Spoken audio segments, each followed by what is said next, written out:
U gradskoj upravi grada Popovače potpisani su ugovori o financiranju udruga sa područja grada Popovače za 2026. godinu. Ugovore je potpisao gradonačelnik grada Popovače Josip Mišković sa svojim zamjenikom Lovrom Miklaužićem. Predviđena sredstva za ovu godinu su na nivou prošle godine, to je negdje oko 170.000 evra.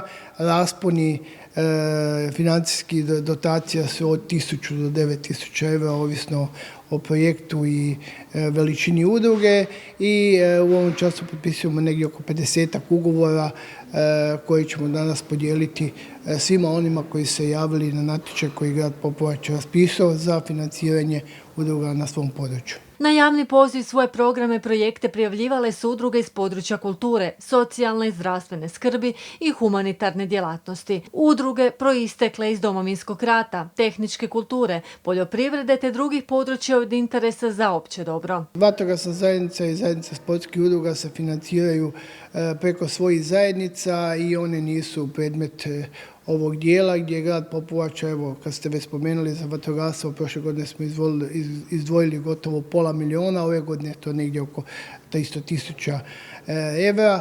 Tako da oni koji imaju zajednice, oni su izuzeti. Ovo su isključivo udruge koje djeluju na području grada Popovače, počev od vjerskih udruga, preko civilnih udruga, udruga koje su ne samo s područja grada Popovače, budući da neke udruge kao što je OSI i neke druge koje imaju djelovanje na širom području županije, grad Popovača sufinancira iz razloga što djeluju na našem području i što su članovi koji su članovi te udruge su i sa našeg područja.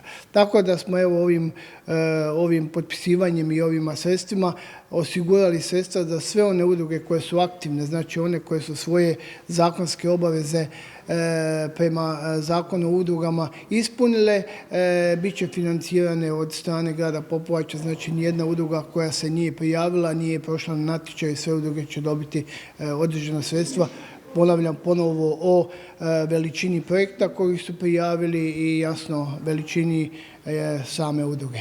Jedna od udruga u koje su dobile sredstva od strane grada Popovače su Društvo oboljelih od multipla skleroze Sisačko-moslavačke županije te Povijesna udruga Moslavina. Naravno da smo zadovoljni jer imamo puno planova. Sad 23.5. u Kutini imamo predavanje perimenopauza, stres naš svagdašnji, onda obilježavanje Svjetskog dana multiple skleroze, što se inače je 35. ali mi to obilježavamo 25.5.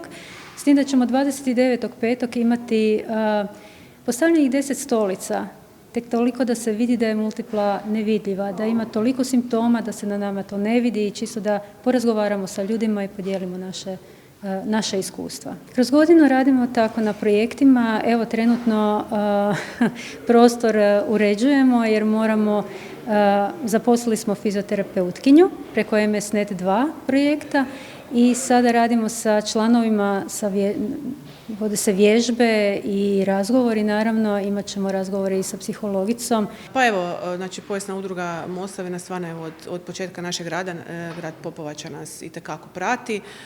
Mi ćemo svoja sredstva uložiti u naš redovan rad, no ono na što se mi najviše koncentriramo su promocija naših srednjovjekovnih utvrda, prvenstveno sa našom već evo prepoznatom manifestacijom, to je Puhmovo, tako da najviše ćemo nekako ići u tom smjeru. Međutim, naravno, mi smo tu i uvijek da bi popularizirali povijest i baštinu našeg kraja, tako da će sigurno nešto sredstva ići i u tom smjeru. A evo moram napomenuti da ako imamo neke, kako bih rekla, još ekstra akcije, odnosno neke projekte, nas grad Popovača stvarno u tome uvijek podrži. Ukupno dodijeljena sredstva iznose 167.500 eura, a raspodijeljena su na 49 udruga.